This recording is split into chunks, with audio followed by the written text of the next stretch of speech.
যা বক্তব্য রেখেছেন আমরা কোনোদিন কল্পনা করতে পারি না।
সারা পশ্চিমবঙ্গ জুড়ে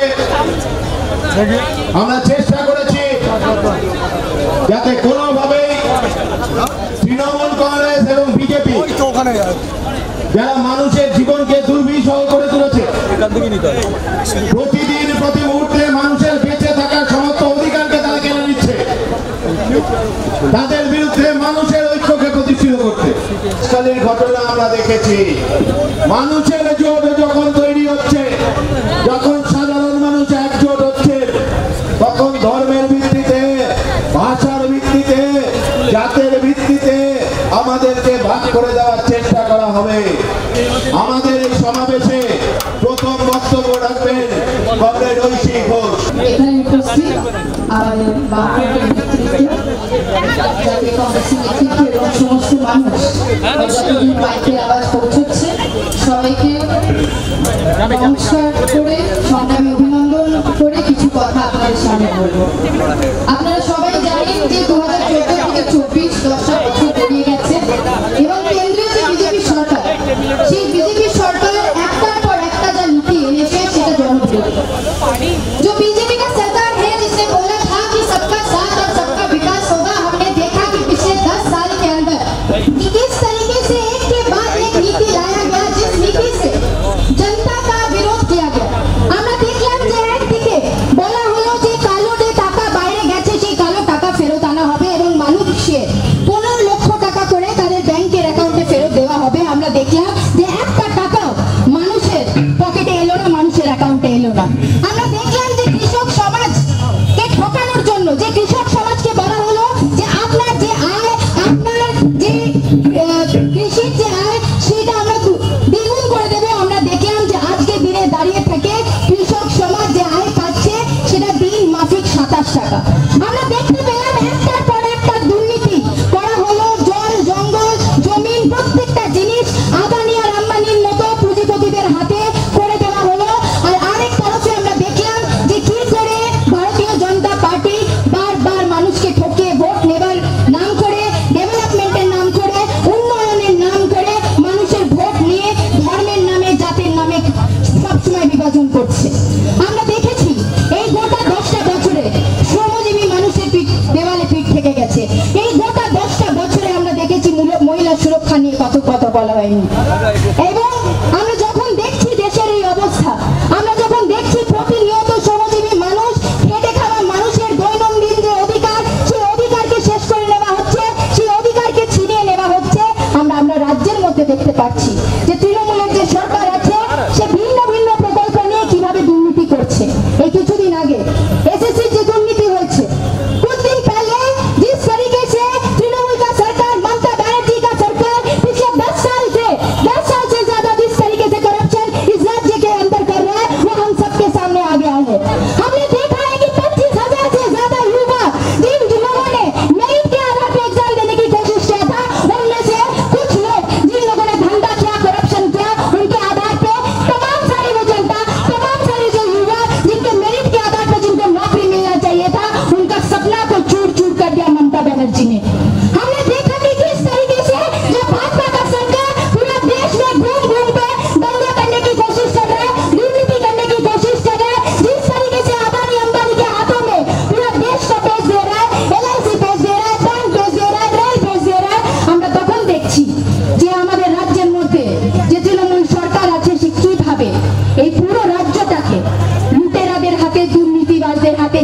চাঁদাবাজদের হাতে, চোরদের হাতে করে দিচ্ছে।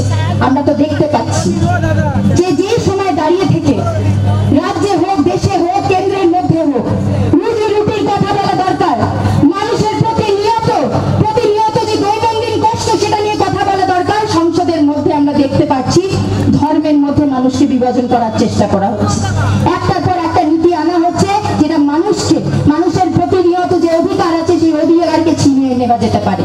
এবং আমরা যারা আপনাদের সামনে আজকে এসেছি, আমরা একটাই কথা বলতে চাই, আপনার যাই ধর্ম হোক না কেন, আপনি কোনো জায়গা থেকে আসুন না কেন, যে কথা আমাদেরকে বলতে হবে সেটা হচ্ছে রুজি রুটি, যে কথা আমাদেরকে বলতে হবে সেটা হচ্ছে স্বচ্ছ শিক্ষার, যে কথা আমাদেরকে বলতে হবে সেটা হচ্ছে স্বচ্ছ रोजगार।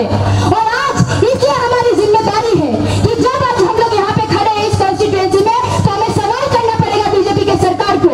जब आप धर्म के आधार पे, जब आप लोगों के पास आके बोल रहे हैं कि हम तो राम मंदिर बना रहे हैं, आप हिंदू हो, हम हिंदू हैं, आप वोट दीजिए, हमें पूछने की जरूरत है आपको तब क्यों नहीं याद था हमारे देश के अंदर जब लाखों किसानों को आत्महत्या करना पड़ता है, तब आपको क्यों नहीं याद आता है कि वो लोग भी हिंदू है। 70% मेजोरिटी हिंदू किसान होते हैं जो अपना जान देते हैं क्योंकि उनको सब्सिडी नहीं मिल पाता है इस देश के अंदर। আমাদেরকে প্রশ্ন করতে হবে যে বিজেপির সরকার যখন বারবার বলছেন তারা চিটিংবাজ চোরবাজদের বিরুদ্ধে বিকল্প হবে, তখন আমাদের জিজ্ঞেস করতে হবে বিজেপিকে যে এখন আপনার ফার্স্ট লাইন অফ অর্ডার যখন পশ্চিমবঙ্গতে আপনার লিডারশিপ দেখি 2016 সালে যখন এসএসসি দুর্নীতি হয় তখন ওই শুভেন্দু অধিকারী হাত পেতে টাকা চেয়েছিল। আর আজ ওই শুভেন্দু অধিকারী ভারতীয় জনতা পার্টি থেকে এটা বলবে যে সে তৃণমূলের বিকল্প হয়ে লড়বে। এই চোরবাজদের চিটিংবাজদের যে সেই সেটিং মানুষ ধরে ফেলেছে অনেক আগে, এবং তাই জন্যই বিকল্প আমরা, কারণ আমরা মানুষের পাশে থেকেছি প্রতিনিয়ত। আজকে নির্বাচনের সময় নয়, আমরা দেখেছি যখন কোভিডের সময় হাজার হাজার পরিযায়ী শ্রমিককে ঘর ছাড়তে বাধ্য হয়েছিল, হাজার পরিযায়ী শ্রমিক যখন ঘর ছেড়ে বাংলা ছেড়ে অন্য রাজ্যে যেতে বাধ্য হয়েছিল কারণ তারা বাংলার মধ্যে চাকরি পায়নি। তাদেরকে যখন ফেরার জন্য একবার বিজেপি সরকারকে, রাজ্যের সরকারকে তারা বলেছিল আমরা বাড়ি ফিরতে চাই, আমাদের একটা বাস করে দিন, আমাদেরকে একটা গাড়ি করে দিন যেন আমরা বাড়ি ফিরতে পারি। আমরা দেখতে পারি যে দুটো রাজ্য সরকার এবং কেন্দ্রের সরকার কিভাবে মুখ ফিরিয়ে নিয়েছিল, কিভাবে 4 ঘন্টার নোটিশে এই দেশের মধ্যে লকডাউন করে দিয়েছিল এবং পরিযায়ী শ্রমিকদেরকে মরার জন্য রাস্তায় ফেলে দিয়েছিল। আমরা ভুলতে পারি না যে 6 মাস ধরে মণিপুরের মহিলারা কিভাবে জাস্টিস চাইছে, কিভাবে তারা দাঁড়িয়ে আছে এবং দাউ করে ডাবল ইঞ্জিনের সরকারের যারা দাবি করেছিল তারা কিভাবে জনতা ওখানে মণিপুরের একটা পুরো রাজ্য চলছে। আমরা দেখেছি যখন এইভাবে পুরো দেশের মধ্যে দুর্নীতি চলছে, তৃণমূলের যে সরকার বারবার সেটিং করে এখানে কিভাবে জায়গা করে দিচ্ছে। আমরা দেখেছি যে এই সময় দাঁড়িয়ে থেকে যখন আমরা সবার সামনে বলছি কাজের দাবি, শিক্ষার দাবি, স্বচ্ছ একটা সমাজ তৈরি করার দাবি, আমরা এটাও দেখতে পাচ্ছি যে বিজেপি কি করে ধর্মীয়করণ করার চেষ্টা করছে, কি করে ধর্মের নামে মানুষকে লাগানোর চেষ্টা করছে। এবং এই জন্য আমাদের সতর্ক থাকা দরকার। এবং এই অনুরোধ আপনাদের সামনে যে আমাদের যে বামফ্রন্ট মনোনীত কংগ্রেস সমর্থিত যে প্রার্থী কমরেড সায়রা শাহ হালিমকে বিপুল ভোটে জয়যুক্ত করে পার্লামেন্টে পাঠাতে হবে। কারণ কি যে কমরেড সায়রা শাহ হালিমের জয় শুধু ব্যক্তির জয় নয়, এটা আমার আর আপনার জয়, একটা স্বচ্ছ রাজনীতির জয়। যখন আমরা রাজনীতির দিকে আজকে দিনে তাকিয়ে দেখি, আপনি বিজেপিকে দেখুন, আপনি তৃণমূলকে দেখুন, তারা যখন সভা করছে তারা ধর্মের নামে ভোট চাইছে, তারা জাতের নামে ভোট চাইছে, তারা দুর্নীতি করেছে সেই নিয়ে এইটুকু তাদের লজ্জা নেই। ইলেকটোরাল বন্ডে বিজেপি কোটি কোটি টাকা খেয়েছে, তাদের 100টাও লজ্জা নেই। তারা বলছে দুর্নীতির বিরুদ্ধে লড়বে। আমরা যখন আপনাদের সামনে আসছি আমরা বলছি যে আমরা প্রতিনিয়ত মানুষের লড়াইয়ে থেকেছি এবং আপনারা দেখেছেন, আপনারা সাক্ষী হয়ে দেখেছেন যে আমাদের যারা প্রার্থী, আমাদের যে পার্টি, আমাদের যে প্রত্যেকটা মানুষ ভলেন্টিয়ার, প্রত্যেকটা কর্মী প্রতিনিয়ত মানুষের থাকে থেকেছে। এবং আমরা যখন সংসদে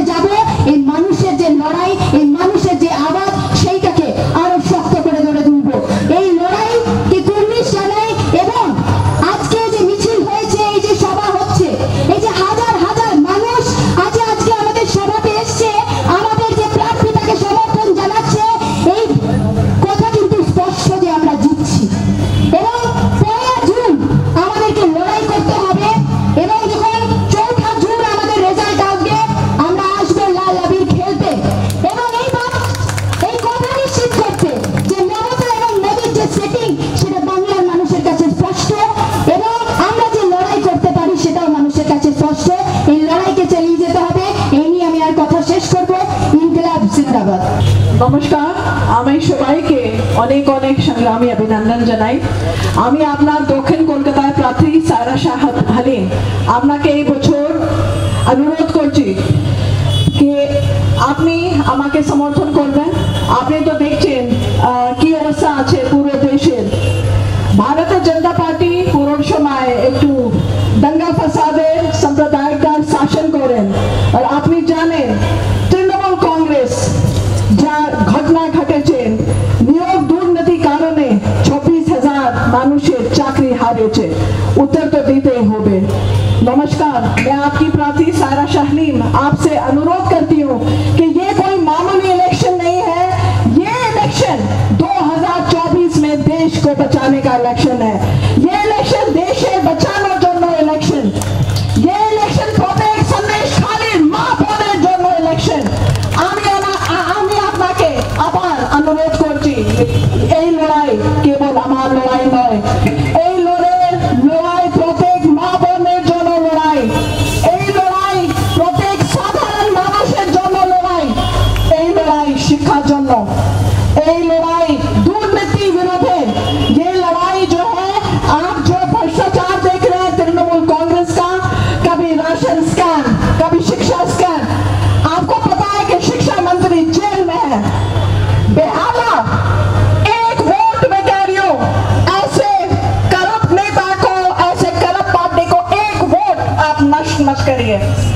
अभी हम लोग एक नया उज्जवल भविष्य आपके लिए तैयार कर रहे हैं। यहाँ पे कोलकाता दक्षिण की चाय, कोलकाता दक्षिण शिक्षा चाय, कोलकाता दक्षिण उन्नति चाय, कोलकाता दक्षिण हेल्थের ব্যাপারে একটু নতুন পরিবর্তন দেখতে চায় और स्कूल देखते चाहे। आपको पता है तृणमूल सरकार की वजह से 8,000 स्कूल बंद है। उनको कौन खोलेगा?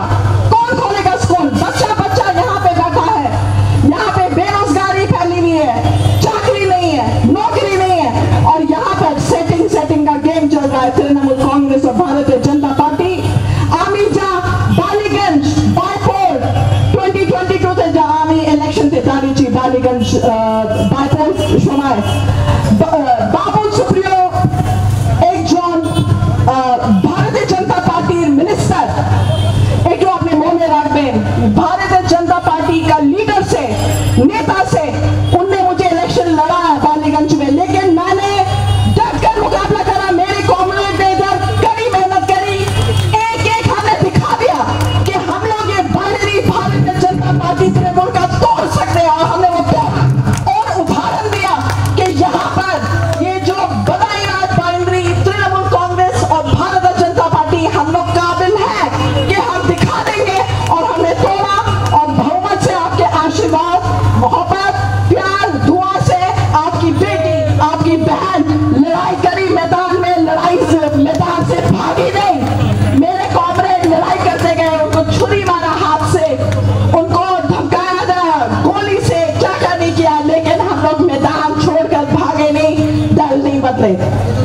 और इतना सालों से हम लोग आपके लिए नया भविष्य, शिक्षा के लिए, हेल्थ के लिए, यहाँ पे আপনি একটু আপনি দেখছেন যা বাতাবরণ, নানা রকম ডিজিজ হয়ে যাচ্ছে মানুষকে, ম্যালেরিয়া, ডেঙ্গি, কোনো কাজ হয়নি এখানে। আপনি যা দেখছেন পার্লামেন্টের যা আছেন, কোনো একটু ভয়েস নাই পার্লামেন্টে। তো এই বছর আমি আপনাকে আবার অনুরোধ করছি, নতুন পরিবর্তন, নতুন পালা বদল আপনাকে করতেই হবে। এই লড়াই আপনার জন্য, এই লড়াই আপনার ছেলের মেয়ের জন্য, এই লড়াই শিক্ষার জন্য। আমি এটাই কথা বলবো। কমরেড বৃন্দা চলে যাবেন যাদবপুরকে। তো আমি সবাইকে অনেক ধন্যবাদ জানাই, অভিনন্দন